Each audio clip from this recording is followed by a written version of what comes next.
नमस्कार, मैं आस्था, मेरे चैनल वृंदे राखी पर आपका स्वागत है। आज मैं आपको इस वीडियो में बताने जा रही हूँ तुलसी विवाह के बारे में कि तुलसी विवाह हमें घर में किस प्रकार करना चाहिए और पूरा विधि विधान से वैदिक रीति से ही यह होता है। तो मैं आपको ये कहूँगी, अगर आपको घर में तुलसी विवाह करना है तो आप अपने पुरोहित को बुला लें या किसी पंडित जी को बुला लें, ताकि आप पूरा विधि विधान से करवा पाएँ। छोटे रूप में ही सही, चाहे अपने परिवार वाले ही बैठकर आप यह कार्य कर सकते हैं।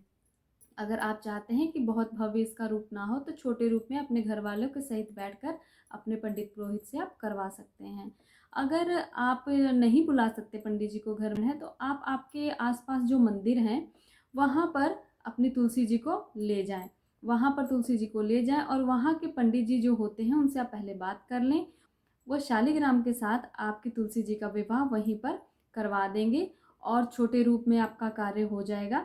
वैसे तो कई जगह ऐसा होता है कि पूरे मोहल्ले की औरतें अपने अपने घर से तुलसी जी को अपने पास के मंदिर ले जाती हैं और पंडित जी सबका सामूहिक विवाह छोटे रूप में ही करवा देते हैं। जो दक्षिणा होती है आप उनको समर्पित कर दें, जो सामग्री आपको वहाँ भेंट करनी है वह बात कर लें और पहले से ले जाएं।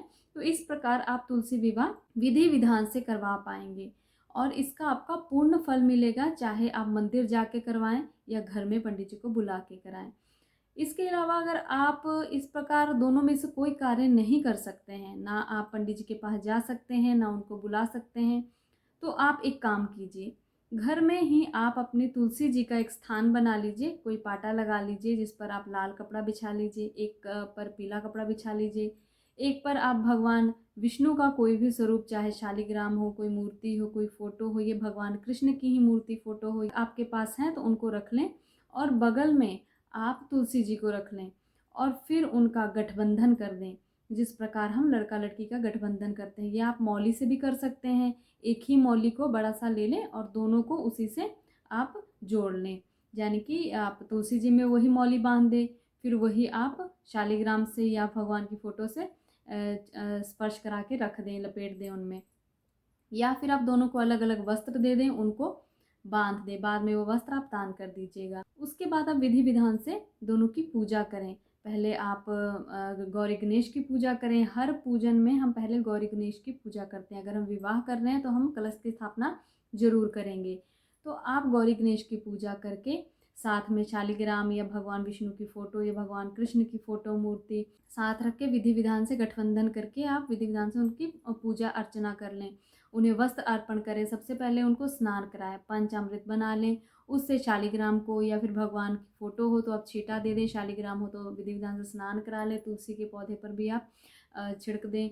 उसके बाद आप शुद्ध जल से भी उनको स्नान कराएं, फिर उनको आप वस्त्र पहनाएं, फिर आप उनको तिलक करें, फिर उनको आप इस प्रकार सारा जो विधि विधान पूजा का है बस इसमें गठबंधन कर देंगे या आप पहले ही इस प्रकार आप आराम से कर लीजिए। इसका कोई दोष नहीं है, इसका आपको पूरा फल मिलेगा।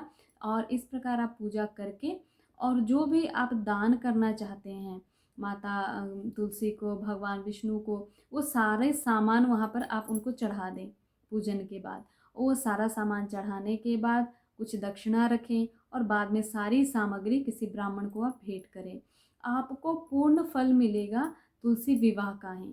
आप उस दिन भगवान शालिग्राम या भगवान की फोटो और माता तुलसी का गठबंधन करके उनका पूजन कर लें, दोनों का एक साथ पूजन कर लें।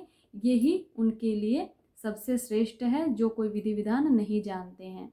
और जो करवाना चाहते हैं उनके लिए तो मैंने उपाय बता दिया कि किस प्रकार आप करवा सकते हैं, मंदिर जाके भी घर में भी। तो ये आप तरीका करिए, इससे आपको पूर्ण फल मिलेगा तुलसी विवाह का। और अगर आपने कोई संकल्प ले रखा है तो आप अपना संकल्प तुलसी विवाह पंडित जी द्वारा करवा के ही पूर्ण हो सकता है, तो आप वो जरूर करवाएं। और जीवन में इस प्रकार जो तुलसी विवाह करवाते हैं या करते हैं तो उनको अपार फल मिलते हैं। एक कन्यादान का फल ही उनको मिलता है तुलसी विवाह करने से, और बहुत जन्मों के पाप, बहुत जन्मों के कष्टों से वो छूट जाते हैं। तो तुलसी विवाह का बड़ा ही महत्व है। आप अगर करवाना चाहें तो इस प्रकार करवाइएगा। नहीं जानते हैं विधि विधान, नहीं करवा सकते, तो इसी प्रकार जैसे मैंने आपको बताया आप पूजन कर लीजिएगा। भगवान आप पर उसी प्रकार प्रसन्न हो जाएंगे, मैया तुलसी उसी प्रकार आप पर प्रसन्न हो जाएंगे जिस तरह तुलसी विवाह करवाने पर कि वो प्रसन्न हो जाती हैं। तो ये थी जानकारी तुलसी विवाह के बारे में कि हमें तुलसी विवाह घर में किस प्रकार करना चाहिए, नहीं आता हो तो क्या करें। तो आप इसी प्रकार करिएगा। तो मेरे चैनल पर बने रहिएगा, इसी प्रकार की जानकारियाँ आपको हमारे चैनल पर मिलती रहती है, जैसे कि व्रतों त्योहारों से संबंधित, हिंदू धर्म से संबंधित बहुत सारी बातें और मंत्रों के बारे में भी जानकारियाँ मिलती रहती है। साथ में समय समय पर उपाय भी कुछ न कुछ आपको प्राप्त होते रहते हैं। तो चैनल को सब्सक्राइब कर लें और बेल आइकन को प्रेस कर लें ताकि आने वाली सभी वीडियो आप तक पहुंच सके। धन्यवाद।